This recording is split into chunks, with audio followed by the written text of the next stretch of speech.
di mana di sini diberitahukan bahwa ada indikasi 6 aplikasi pinjaman online legal yang akan menyusul bangkrut, teman-teman. Assalamualaikum warahmatullahi wabarakatuh. Di video kali ini saya akan membahas informasi terbaru terkait masalah TKB 90, yaitu sebuah informasi atau laporan yang memang harus dilakukan oleh aplikasi pinjaman online kepada OJK. Nah, jadi ibaratnya seperti ini ya teman-teman, TKB 90 ini dalam waktu 90 hari terakhir, berapa persen kira-kira orang yang melakukan pinjaman atau proses pencairan pinjaman yang sudah dikembalikan selama dalam kurun waktu 90 hari tadi ya. Dan itu sering kan kita lihat di aplikasi pinjaman online itu ada tulisan TKB atau T90 itu berapa persen. Nah, itu maksudnya ya. Ini ada 6 aplikasi pinjol itu di bawah 80%, karena rata-rata banyak yang 100% ataupun 90% ke atas. Ini termasuk indikasi aplikasi-aplikasi yang bisa dalam tanda kutip banyak yang galbay. Oke, langsung saja ya teman-teman. Aplikasi yang pertama yaitu ada aplikasi fintech, itu TKB-nya itu sebesar 33,73%.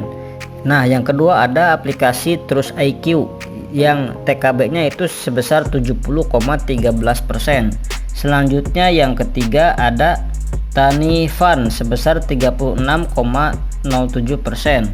Selanjutnya yang keempat ada eGrow sebesar 72,04%. Selanjutnya yang kelima ada aplikasi pinjaman online Danafix sebesar 75%. Dan yang terakhir yang keenam ada aplikasi pinjaman online Samir sebesar 68,58%. Nah, untuk teman-teman yang saat ini sedang gagal bayar atau telat bayar di aplikasi pinjaman online yang tadi, silakan teman-teman bisa sharing-sharing informasinya di kolom komentar. Pernah nggak sih teman-teman itu diancam akan ada 10 orang langsung DC lapangan pinjol yang akan datang ke rumah teman-teman melalui sebuah surat yang terkesan resmi, namun ternyata surat itu sebenarnya akal-akalan dari DC pinjol tersebut. Tujuannya adalah agar memang terlihat resmi dan agar teman-teman mulai mempertimbangkan dan memikirkan. Saya yakin teman-teman juga yang sudah menonton video ini pasti tahu kalau ini adalah merupakan akal-akalan dari DC pinjol tersebut. Dan mungkin jarang banget ya teman-teman ketika DC langsung datang sekaligus 10 orang datang ke rumah teman-teman.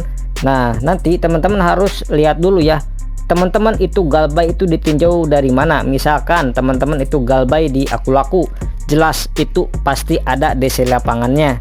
Teman-teman galbay di Kredivo juga itu ada DC lapangannya. Nah, kalau teman-teman galbay di kayak semacam pinjaman online ada kami atau Sikas, nah itu kan masih belum terbukti ada DC lapangannya atau tidak.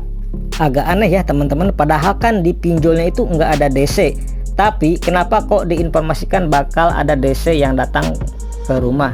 Sekali lagi, terlepas dari apapun ancamannya itu, DC pinjaman online itu akan datang kalau memang mereka mempunyai DC lapangannya teman-teman.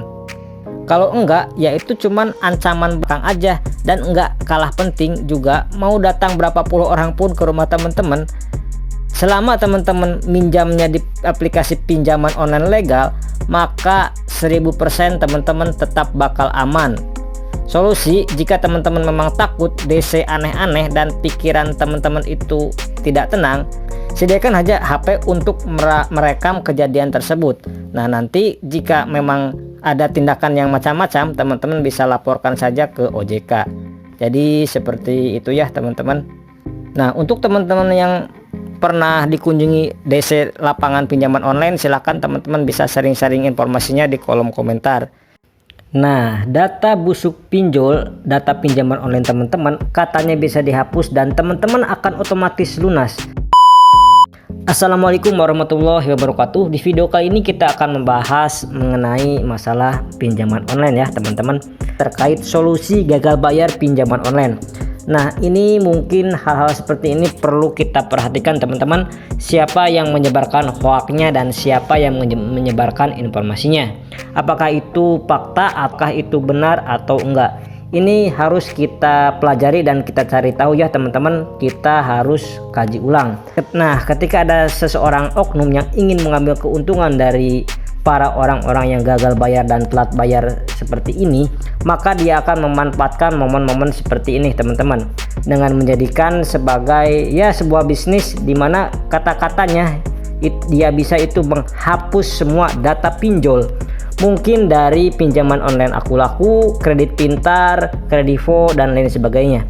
Jadi hutangnya itu otomatis lunas dengan membayar tagihan ya teman-teman, sebesar kurang lebih sekitar yang saya dapatkan informasi sebesar 250.000 ya teman-teman. Nah, kalau menurut saya pribadi ini 1000% nggak mungkin ya teman-teman. Kenapa? Ya bisa jadi kan ini cuman modus penipuan aja teman-teman. Ya gimana mungkin, misal nih pinjol itu kan punya database, punya backup server, terus tiba-tiba keuangan kan ada juga divisi finansial dan divisi yang lainnya ya, yang nggak mungkin kan cuman satu orang bisa berperan itu menghapus semua data tersebut di satu perusahaan. Itu nggak sesimpel itu ya teman-teman, dan nggak sesimpel yang teman-teman bayangkan.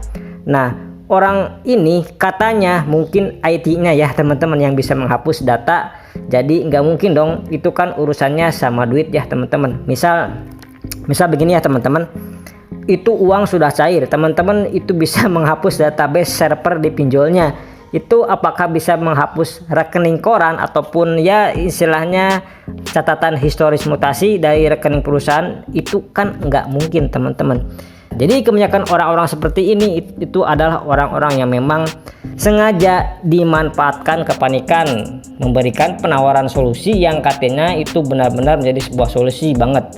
Ya, ujung-ujungnya teman-teman itu adalah penipuan. Jadi untuk teman-teman yang mendengar informasi seperti ini harus berhati-hati ketika mendapatkan tawaran hapus data pinjol seperti ini. Karena logikanya simpel ya teman-teman. Kalau dia saja bisa menghapus data pinjol seperti ini, kenapa dia itu enggak mengajukan pinjol aja sebanyak-banyaknya teman-teman, lalu dia hapus sendiri datanya? Ya seperti itu ya, itu adalah pertanyaan mendasar terkait hapus data pinjol. Semoga informasi ini bermanfaat, semoga informasi singkat ini bisa memberikan informasi yang cukup untuk teman-teman semuanya. Sekian dulu di video kali ini, mohon maaf bila ada salah-salah kata. Saya pamit, wassalamualaikum warahmatullahi wabarakatuh.